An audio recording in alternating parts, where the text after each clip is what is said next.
Hello students, I welcome you all in today's biology class.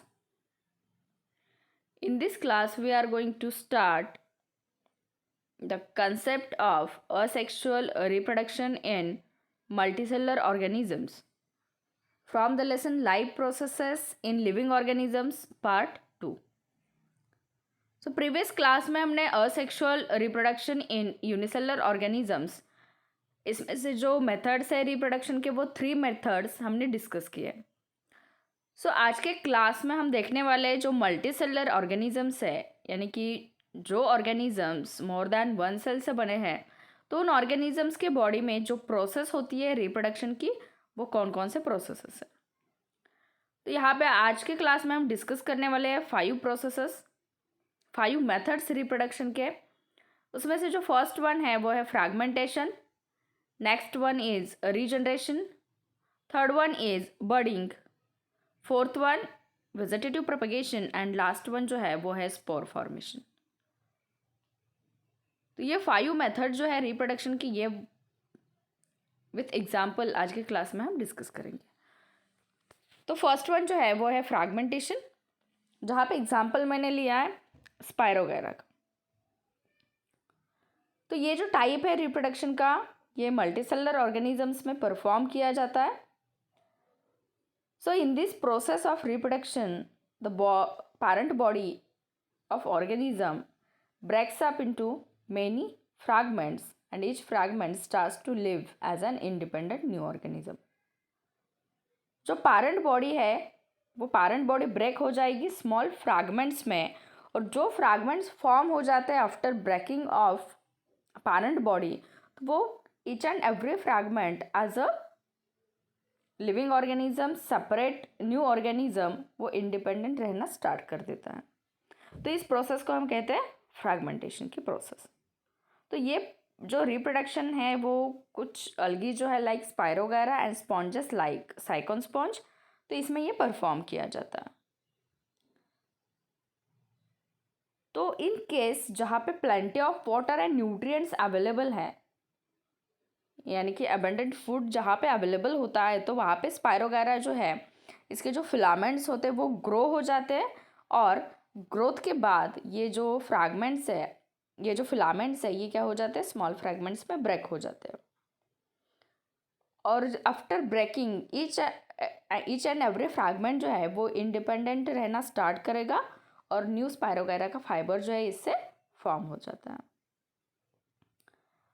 कभी कभी ऐसा भी होता है कि जो साइकोन स्पॉन्जस है तो इसमें एक्सीडेंटली ये जो उसके बॉडी पार्ट्स है ये क्या हो जाता है डिवाइड हो जाते हैं, सेपरेट हो जाते हैं।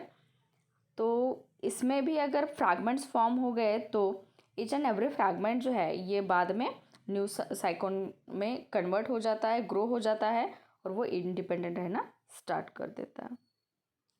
तो फ्रैगमेंटेशन में जो ऑर्गेनिज्म है वो ऑर्गेनिज्म स्मॉल फ्रैगमेंट से बनता है, जो फ्रैगमेंट पैरेंट बॉडी कट होने के बाद फॉर्म होता है। तो यहाँ पर जो डायग्राम दिखाया है तो डायग्राम में आप देख सकते हैं कि ये स्पायरोगैरा का ये हम कह सकते हैं ये पैरेंट बॉडी है। इसके ये लेबलिंग्स है जैसे कि न्यूक्लियस है, सेप्टा है, स्पायरल क्लोरोप्लास्ट है, क्योंकि ये अलगी है जिसमें ऑटोट्रॉपिक मोड ऑफ न्यूट्रिशन इसमें फॉलो किया जाता है। तो क्लोरोप्लास्ट इसमें प्रेजेंट है।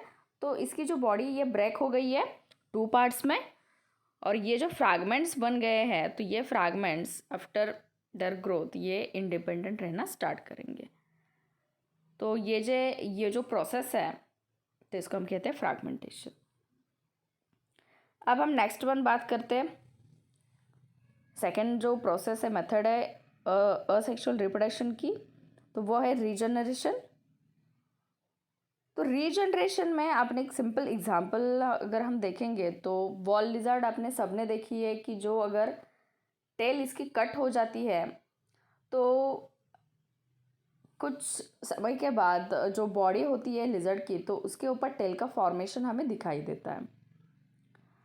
तो ये जो पार्ट होता है तो इसमें जो रीजनरेशन होता है, रीजनरेशन यानी कि जहाँ पे बॉडी पार्ट कट हो गया है वो फिर से वहाँ पे डेवलप होना स्टार्ट हो जाता है। तो रीजनरेशन की प्रोसेस में जो हमने एग्जाम्पल देखा वॉल लिजर्ड का, तो इसमें क्या हुआ है, जो टेल है तो टेल जो कट होके वहाँ से सेपरेट हो गई है, तो उस टेल से बॉडी का फॉर्मेशन नहीं होता है, बट जो बॉडी है उस पर टेल का फॉर्मेशन हमें दिखाई देता है। तो इस प्रोसेस को हम रीजनरेशन ही कहेंगे, बट ये पार्शियल रीजनरेशन है या फिर लिमिटेड रीजनरेशन है। और जो एग्जांपल अब हम यहाँ पे देख रहे हैं प्लानेरिया का, तो इसमें जो प्रोसेस होती है रीजनरेशन की, तो उससे क्या होता है, रिप्रोडक्शन होता है। जैसे कि इसकी जो बॉडी है प्लानेरिया की, ये वर्म है, तो ये कट हो जाती है 3 पीसेस में, 1 2 3 पीसेस यहाँ पे कट हो गई इसकी बॉडी। तो ये जो फर्स्ट पीस है जहाँ पे सिर्फ हेड का पार्ट है, तो इससे ये बॉडी का फॉर्मेशन हमें दिखाई दिया है। ये फॉर्मेशन हो गया एक सिंगल प्लानेरिया का। जो मिडल पीस है जिसको हम ट्रंक कह सकते हैं, तो यहाँ पर इस ट्रंक को हेड एंड टेल का भी फॉर्मेशन हुआ है, और जो थर्ड पार्ट था टेल का, तो इस पे ट्रंक एंड बॉडी का भी फॉर्मेशन हमें दिखाई दे रहा है। तो जहाँ पे वन प्लानेरिया जो वर्म है वो अगर कट हो जाती है 3 पीसेस में, तो इससे न्यू 3 प्लानेरिया वर्म्स प्रोड्यूस हो जाते हैं। तो इस प्रोसेस को हम कहते हैं रीजनरेशन। तो ये जो रीजनरेशन की प्रोसेस है ये परफॉर्म की जाती है प्लानेरिया में, जो कि एक असेक्सुअल रिप्रोडक्शन की मेथड है। ये हमने सेकंड मेथड अभी स्टडी की है। अब हम थर्ड मेथड देखते हैं जो कि है बडिंग। तो यहाँ पे बडिंग जो हम देख रहे हैं, जिसमें हमने एग्जाम्पल लिया है हाइड्रा का, तो ये मल्टीसेलुलर ऑर्गेनिज्म में जो बडिंग है इसका एग्जाम्पल है। बट जो हमने बडिंग पहले ईस्ट सेल का देखा है वो क्या है, यूनिसेलुलर है। तो इसमें कन्फ्यूजन नहीं करना है। जो बडिंग हम मल्टीसेलुलर ऑर्गेनिजम्स का देखने वाले, तो उसमें हम एग्जाम्पल देखेंगे हाइड्रा का। और जो बडिंग हमने यूनिसेलुलर ऑर्गेनिजम्स में स्टडी किया है, तो वहाँ पे एग्जाम्पल हमने देखा है ईस्ट सेल का। तो बडिंग की जो प्रोसेस है, तो इसमें हमने देखा है कि जहाँ पे फेवरेबल कंडीशंस होते हैं, तो उस फेवरेबल कंडीशंस में जो स्पेसिफिक बॉडी पार्ट्स होते हैं, तो वो बॉडी पार्ट जो है इस पे आउटग्रोथ का फॉर्मेशन हमें दिखाई देता है by the repeated divisions of regenerative cells of body wall. ये जो हाइड्रा की बॉडी है, तो यहाँ पे आपको दिखाई दे रहा है कि टाइनी बम्प दिख रहा है पैरेंट हाइड्रा के बॉडी के ऊपर। अब जैसे ही ये फॉर्मेशन स्टार्ट होता है, तो इसका डिवाइडेशन कंटिन्यू होके ये पैरेंट हाइड्रा जो है वो बर्ड में डेवलप हो जाता है। इसके बाद इसकी ग्रोथ स्टार्ट हो जाती है। बर्ड की ग्रोथ कंप्लीट होने के बाद बर्ड जो है वो ब्रेक हो जाता है पैरेंट बॉडी से, और वो क्या करेगा, इंडिपेंडेंट बन जाएगा। तो इसमें जो आउटग्रोथ होती है उस पर्टिकुलर बॉडी पार्ट पे, तो उस आउटग्रोथ को कहा जाता है बर्ड। तो यहाँ पे जो हाइड्रा है, तो इसमें जो डर्मल लेयर्स होते हैं एंड डाइजेस्टिव कैविटी होती है बडिंग हाइड्रा की, वो कंटिन्यूटी दिखाती है विद पैरेंट हाइड्रा। मतलब ये जो न्यूट्रिशन लेता है, जो न्यू बडिंग हाइड्रा है जो फॉर्म हो रहा है, तो वो पैरेंट बॉडी से उसको ये न्यूट्रिएंट जो है वो सप्लाई किए जाते हैं। और जब यहाँ पे ग्रोथ कंप्लीट हो जाती है बर्ड की, तो उसके बाद क्या हो जाता है, ये जो हाइड्रा है ये सेपरेट हो जाता है पैरेंट बॉडी से, और ये इंडिपेंडेंट बन जाता है। तो ये जो प्रोसेस है, ये मल्टीसेलुलर ऑर्गेनिज्म में जो बडिंग की प्रोसेस होती है, इसका ये एग्जाम्पल है हाइड्रा। तो हाइड्रा में जो बडिंग होता है, तो टाइनी बम्प का फॉर्मेशन पैरेंट हाइड्रा पे दिखाई देगा। पैरेंट हाइड्रा के बॉडी के ऊपर जो बर्ड का फॉर्मेशन हो रहा है उसकी ग्रोथ कंप्लीट हो जाती है। तो ग्रोथ के लिए ये पैरेंट हाइड्रा से न्यूट्रिशन एब्सॉर्ब कर लेते हैं। जब इनकी ग्रोथ कंप्लीट हो जाएंगी, ये पैरेंट बॉडी से डिटैच हो जाएंगे और इंडिपेंडेंट बनेंगे। तो ये प्रोसेस है बडिंग की, जो कि एक रिप्रोडक्शन की मेथड है। अब हम थर्ड प्रोसेस डिस्कस करते हैं, वो है वेजिटेटिव प्रोपगेशन की। तो वेजिटेटिव प्रोपगेशन का मीनिंग है the reproduction which carried out with the help of vegetative parts of a plants like root, stem, leaf and bud. तो इसको हम कहते हैं वेजिटेटिव प्रोपगेशन और वेजिटेटिव रिप्रोडक्शन। तो यहाँ पे मैंने एग्जाम्पल लिया है पोटैटो का।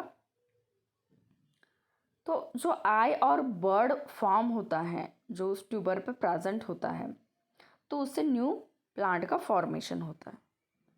तो हमने एक simple example natural vegetative propagation अगर हम देखते हैं, तो घर पे भी अगर हम बहुत सारे दिनों तक पोटैटोज़ को अगर वैसे स्टोर करके रखते हैं, तो हमें आइस से ये स्प्राउटिंग हमें देखने के लिए मिलती है। तो स्प्राउटिंग जो है उससे न्यू प्लांट का फॉर्मेशन होता है। तो जहाँ पे ब्रायोफाइलम है, जो सेकंड एग्जांपल है, तो ब्रायोफाइलम एक लीफ है। तो लीफ के ऊपर न्यू प्लांट्स का जो उसके नॉचेस होते हैं, जो मार्जिन होती है लीफ की, तो वहाँ पे क्या होता है, न्यू प्लांट का फॉर्मेशन देखने के लिए मिलता है। तो वेजिटेटिव पार्ट्स में हम एग्जांपल और ले सकते हैं, जैसे कि शुगर केन है, ग्रासेस है, कुछ ऐसे भी है जहाँ पे नोड्स एंड बर्ड्स को जो प्रेजेंट होते हैं उस पर्टिकुलर पार्ट पे, तो उसको हम यूज़ करके न्यू प्लांट को फॉर्म कर सकते हैं। तो जो प्लांट्स है लाइक कैरेट है, रेडिश है, ये वेजिटेटिव प्रोपगेशन की जो प्रोसेस है ये परफॉर्म करते हैं with the help of roots. तो वेजिटेटिव प्रोपगेशन में विदाउट सीड, जहाँ पे हम वेजिटेटिव पार्ट्स को यूज़ कर सकते हैं प्लांट के, like root, stem, leaf and bird, तो इसके हेल्प से जो रिप्रोडक्शन होता है उसको कहा जाता है वेजिटेटिव प्रोपगेशन। तो ये फोर्थ मेथड है असेक्सुअल रिप्रोडक्शन की। अब हम लास्ट मेथड है वो डिस्कस करते हैं, जो कि है स्पोर फॉर्मेशन की। तो स्पोर फॉर्मेशन में आप ये ऑब्जर्व आप कर सकते हैं, एक्टिविटी करके देख सकते हैं घर पे। तो जो वेट ब्रेड होता है या फिर हम जो रोटी है या भाकरी उसको बोलते हैं, तो वो भी आप रख सकते हैं, जिसको हमें क्या करना है, ह्यूमिड प्लेस पे रखना है। और 2 to 3 डेज अगर आप उसको वैसे ही रखेंगे तो यहाँ पे कुछ आपको उसके ऊपर फंगस की ग्रोथ आपको ऑब्जर्व हो सकती है। तो जो कुछ फंगस है जैसे कि म्यूकर है, तो फिलामेंटस बॉडी है, तो इसमें स्पोरेंजियम का फॉर्मेशन होता है। यहाँ पे लेबलिंग्स में आप देख सकते हैं राइजोइड्स यानी कि रूट लाइक स्ट्रक्चर होते हैं उनके, स्पोरेंजियम है जिसमें स्पोर्स प्रेजेंट होते हैं। तो यहाँ पे जो स्पोर्स है वो स्पोरेंजिया जब बर्स्ट हो जाता है तो स्पोर जो है वो एटमॉस्फेयर में रिलीज हो जाते हैं। तो स्पोर्स जब मॉइस्ट प्लेसेस पे कहाँ पर भी फॉल होते हैं तो वहाँ पे वो जर्मिनेशन स्टार्ट कर देते हैं और न्यू फंगल कॉलोनीज वहाँ पे फॉर्म होती है। तो स्पोर्स में जो स्पोर फॉर्मेशन होता है, तो स्पोर्स जहाँ पे मॉइस्ट प्लेसेस होते हैं वहाँ पे रैपिडली ये क्या करते हैं, अपनी ग्रोथ दिखाते हैं। तो ये एक मेथड है असेक्सुअल रिप्रोडक्शन की स्पोर फॉर्मेशन, जैसे कि कुछ फंगल स्पेसीज है जो स्पोर फॉर्मेशन से रिप्रोड्यूस होते हैं।